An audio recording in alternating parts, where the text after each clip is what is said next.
Islam, and greetings. Princeanaelbey, Divine Prince of the Divine Theocracy of the Moorish Science Temple of America through Temple Alhambra. Islam all. This message is for my sons and my nephews. For my sons, you young men who are walking around like zombies, doing nothing with your lives, your prince is going to help you. I'm going to help you fix that. But you remember this. You must do the work. You must do the work. I will give you the tools. As builders from a race of builders, I'm going to give you the tools to build your way out of your present state. Pay attention. Now, for my sons who did not grow up with a father figure, that is unfortunate. Nor is it your fault. But that's another lesson for another day. I need for you to understand something. When I tell you all that the United States is at war with you, I am not just making that up. Remember this as well. Signs and symbols are for the conscious mind. I have given you the signs that the United States is at war with America. I have given you the symbols that the United States is at war with America. All that is required at this point is for you to think. That is all that is required at this point. You have the tools. Put them in your toolbox. Now, the first thing you ought to consider is how you present to the world. That is the first thing you ought to consider. And here's why. The way you currently present yourself, you fit the profile. The profile that was created, it was created back in the 1980s. I'm going to give you the origins of how you came to be as you are today. It was all designed. And that is why when you hear me refer to the lost Asiatic as a United States-made Negro, this is why. Because that's who created him. And there is no such people. A Negro is as much a fiction as the United States of America Corporation. Neither have form nor substance. Here is where your profile was created back in the 1980s. In the 1980s, where most of you know that if you've been paying attention, and the sages of the ages, that is all they do, is watch the direction of man. Since the 1980s, or rather in the 1980s, the drug scene exploded. The drug scene exploded. And cocaine was everywhere. And a new way to consume cocaine also made its way here. And side note, you'd be hard-pressed to convince me that it was not some Vietnam vet who brought that practice of smoking cocaine back home. See, in Vietnam, cocaine was what, 98%? You need to cook it. At any rate,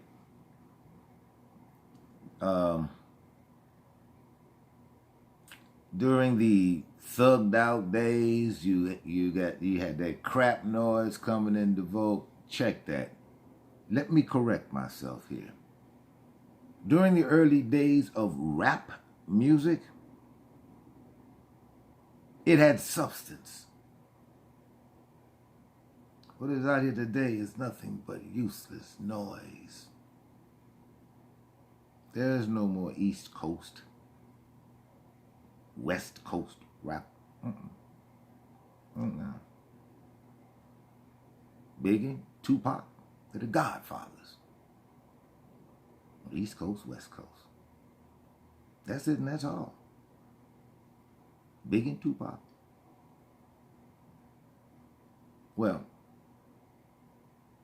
let me correct myself again.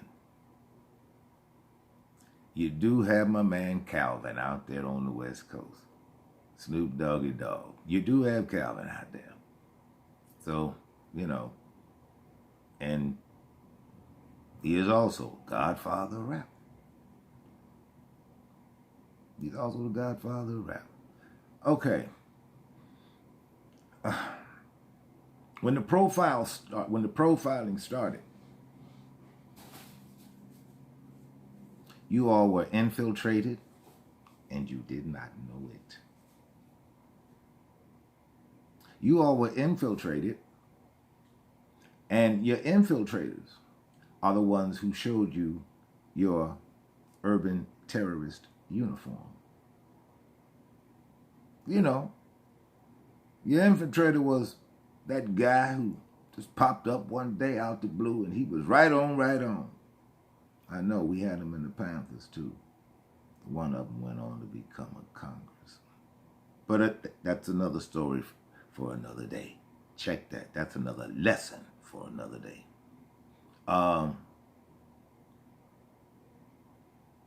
Your infiltrators, they brought you your uniform. Let me describe to you your urban terrorist uniform.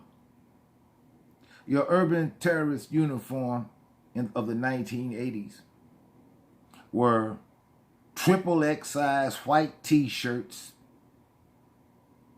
And by then, you all had begun that jailhouse practice. Brought it home to the streets. And for those of you who are not aware, y'all call it sagging. It ain't nothing but fagging today. See, there was a time when they took you in, they locked you up. The first things they took from you were your shoelaces and your belt. Now, if you were a little smaller than your pant size, and they take your belt, you either walk around with one hand holding them up, or you just let them drop, you just let them slide. That's where the practice came from. Jailhouse. Jailhouse. And that became, check that. And gym shoes. Well, there are always those who are willing to fund both sides of a war. And Nike took the contract to be the premier distributor of the urban guerrilla footwear.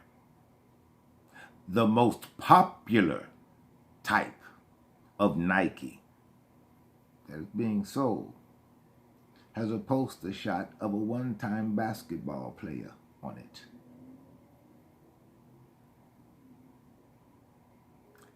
And his name is Michael Jordan. Great player. Tremendous player. Tremendous player. And because what Nike knows, along with those waging war on you, they know you're a consumer. They know you don't produce shit. They know you ain't got shit. But what you do got is an inclination to put more money that you don't have into their pockets. That is what they know. All right, back to your profiling.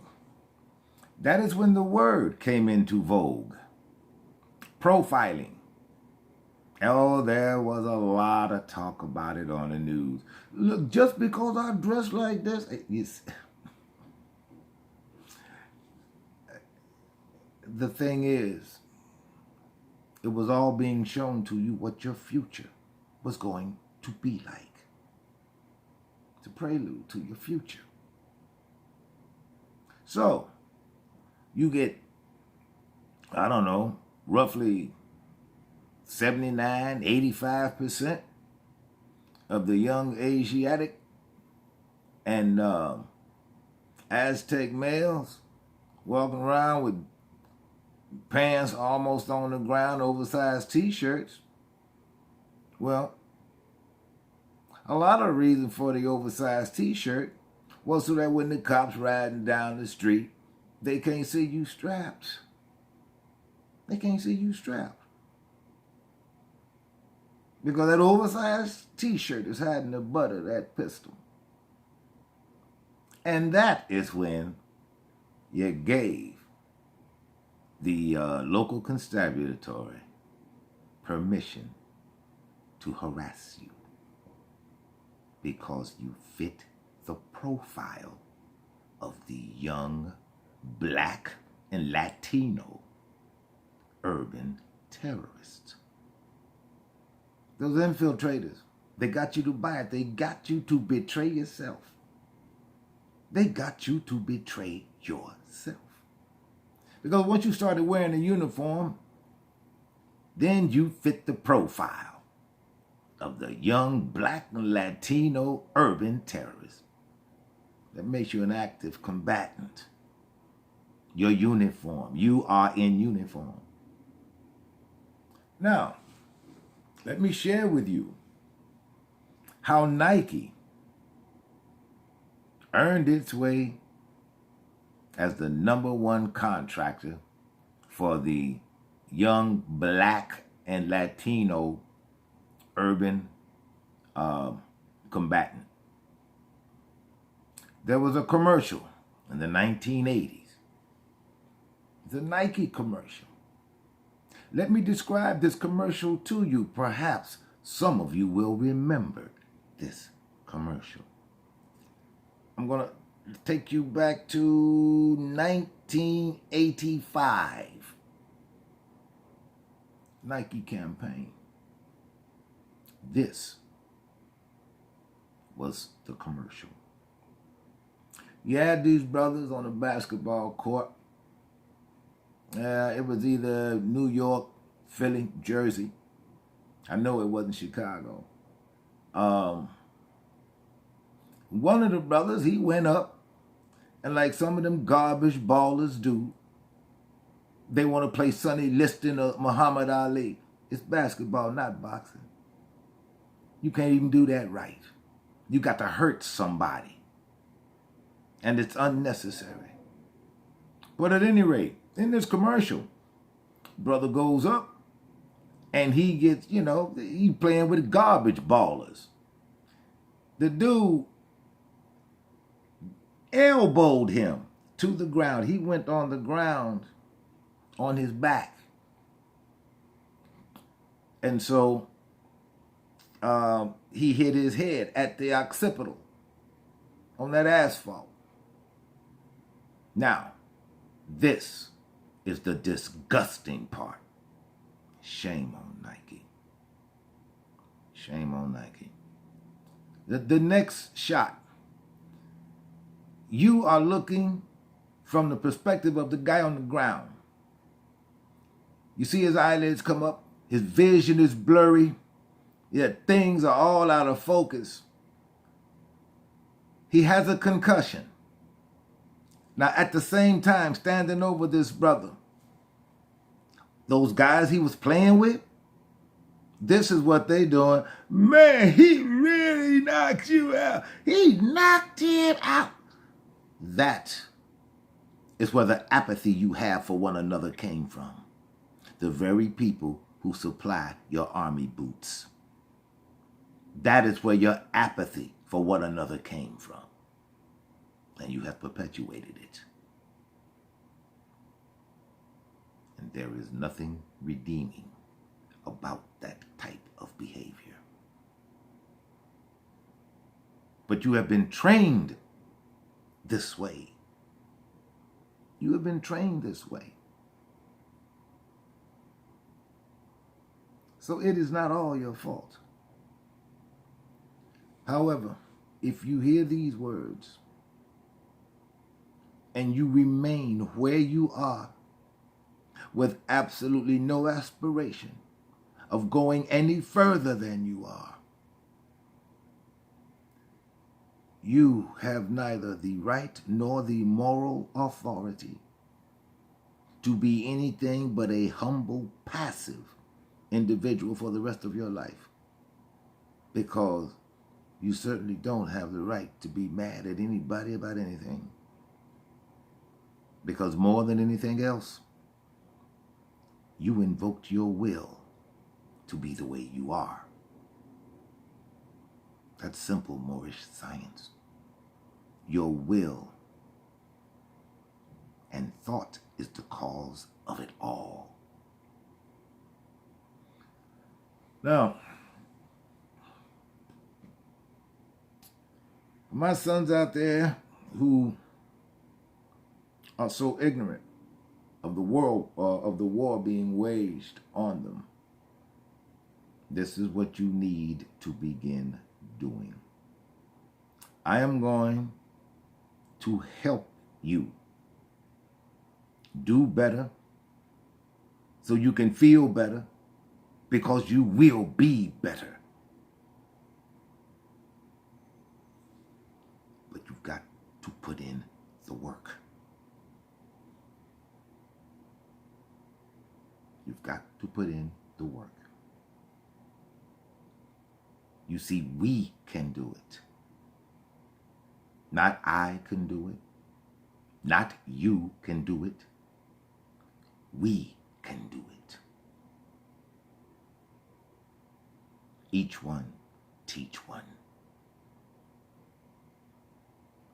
What I'm going to propose is that for my sons who are operating in the underground economy, I suggest this to you. You delegate someone from among your phylum to be the banker.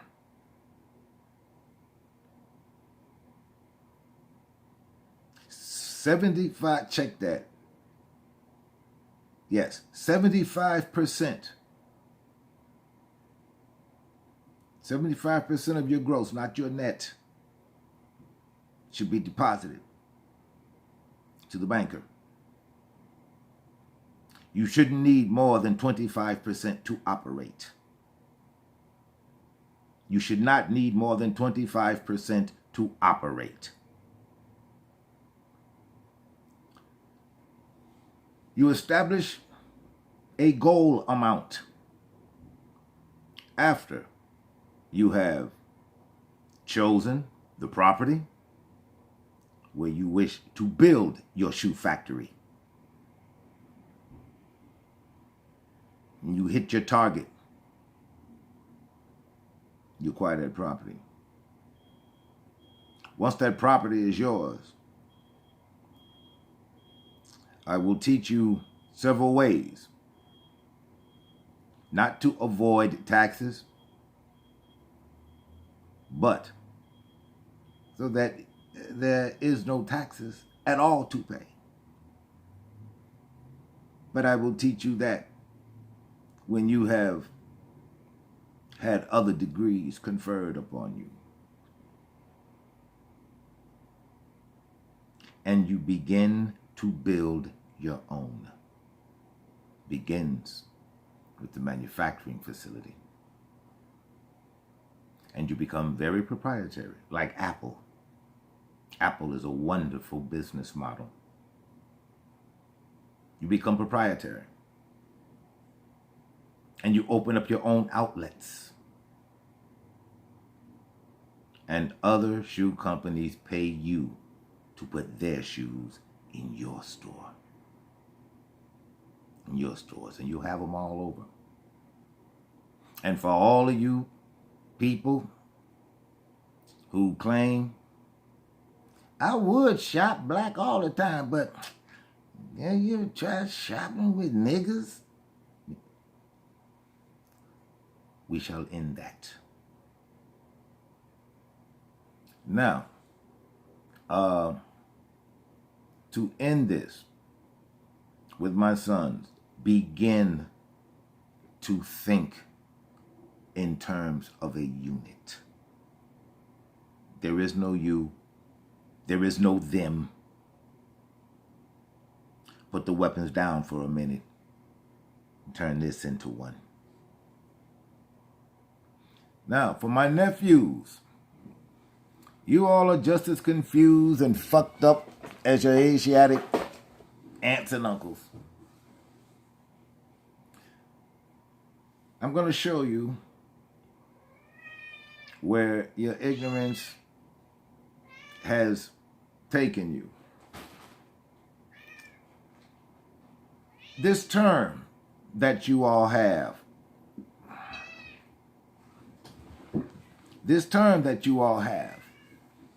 and you use it as a derisive term towards one another.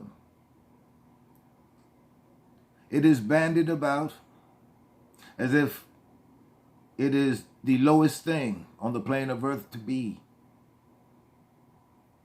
As if those people who are called, those people are less than human. And my dear nephew, the term I'm talking about is the term redneck. Do you even know what a redneck is? And I'm sure you don't. Here is where the term redneck came from. And if I know my nephews, oh, you're going to want to stick your chest out. Especially if you're a union man, or you were a union man, or your father, your uncle. And I'm talking about a real union. I ain't talking about something run by the goddamn city or the state. I'm talking about a real union, a labor union. A labor union. Here is where the term redneck began. During the 19th century and beginning of the 20th century, in West Virginia, in those coal mines, those amalgamated Moors went down in those mines every day. All the mine owners wanted was what was produced and to enlarge their bank accounts. They did not care about those amalgamated Moors down there in those mines. They didn't care. Man dies, well, you got 20 more to replace him. You got 20 more in line, so I'm going to replace them. They did not care. Well, those brothers got kind of fed up with that nonsense. And they went on strike. Or there were grumblings. And then they went on strike. Then they had locked out. They had a lockout. And that lockout lasted for a while. It certainly outlasted the money those miners had to feed their families. So what they did was they stood outside, stayed outside. They camped outside those gates to the mines. And after a while,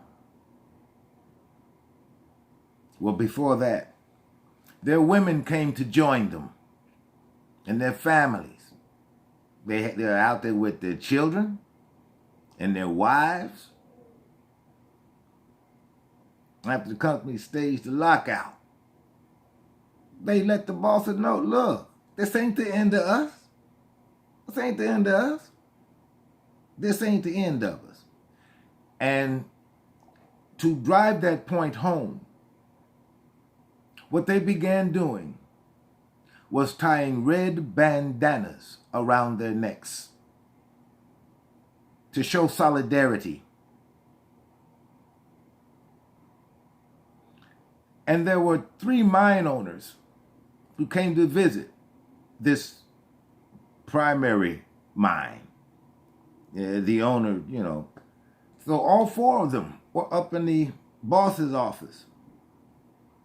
Oh yeah, they were very unhappy. They were moving no coal, which means their bank accounts were remaining stagnant. But we'll outlast them. And they were up in the boss's office looking at those noble men and women down there. And one of the mine owners, I won't name the mine because it's pretty much still in operation today.